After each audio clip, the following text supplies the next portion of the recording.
Hi, it's Miss Jordan from Children's Museum Tucson. Today I am going to read you Corduroy. I am so excited to read this story because growing up it was one of my absolute favorite bedtime stories, and I would ask my mom every night if she could read it to me. And she did because she's awesome. All right, Corduroy.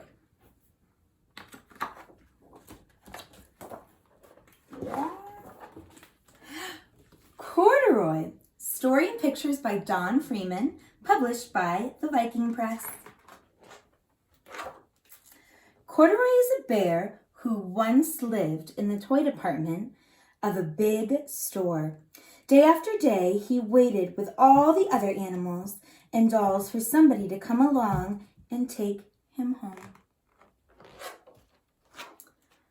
The store was always filled with shoppers buying all sorts of things, but no one ever seemed to want a small bear in green overalls.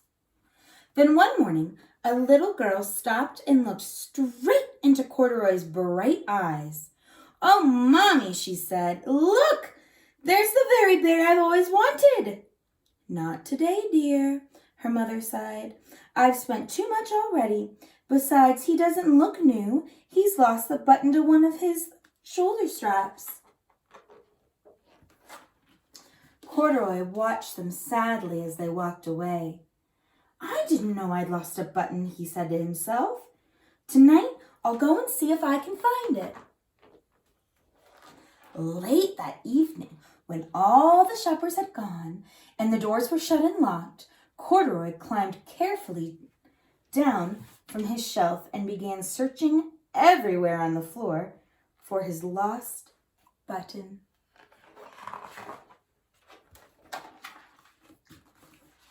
Oh, friends, what is he using to help him get up to the next floor? What is he stepping on? Have you ever stepped on one of those? Suddenly, he felt the floor moving under him.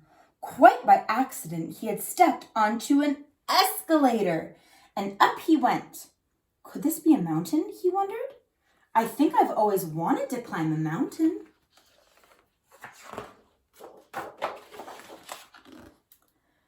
He stepped off the escalator as it reached the next floor, and there, before his eyes, was a most amazing sight.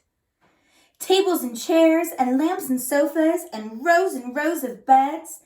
"This must be a palace," Corduroy gasped.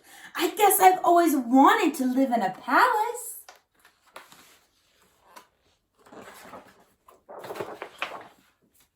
He wandered around admiring the furniture. "This must be a bed," he said. "I've always wanted to sleep in a bed." And up he crawled onto a large, thick mattress. All at once, he saw something small and round. "Why, here's my button," he cried, and he tried to pick it up. But, like all the other buttons on the mattress, it was tied down tight.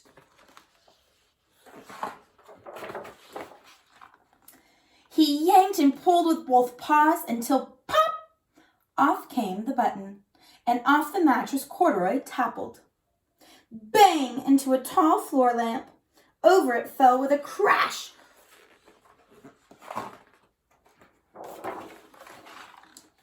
Corduroy didn't know it, but there was someone else awake in the store. The night watchman was going his rounds on the floor above. When he heard the crash, he came dashing down the escalator. "Now who in the world did that?" he exclaimed. "Somebody must be hiding around here."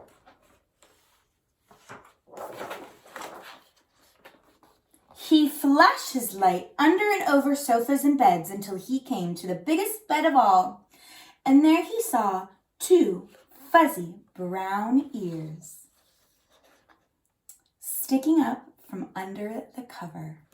Do you see them, friends? They're right over here. "Hello," he said.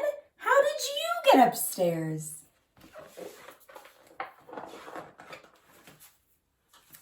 The watchman tucked Corduroy under his arm and carried him down the escalator and set him on the shelf in the toy department with the other animals and dolls.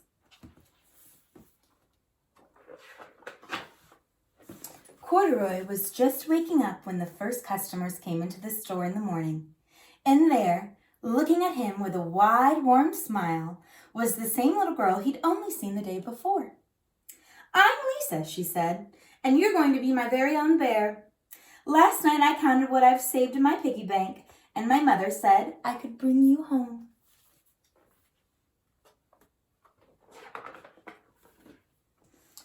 "Shall I put him in the box for you?" the saleslady asked.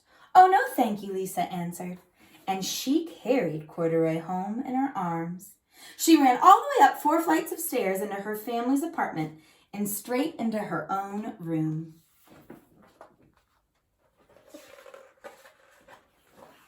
Corduroy blinked.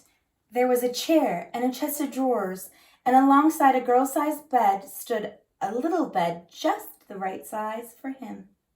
The room was small, nothing like that enormous palace in the department store. "This must be home," he said. "I know I've always wanted a home." Lisa sat down with Corduroy on her lap and began to sew a button on his overalls. "I like you the way you are," she said, "but you'll be more comfortable with your shoulder strap fastened."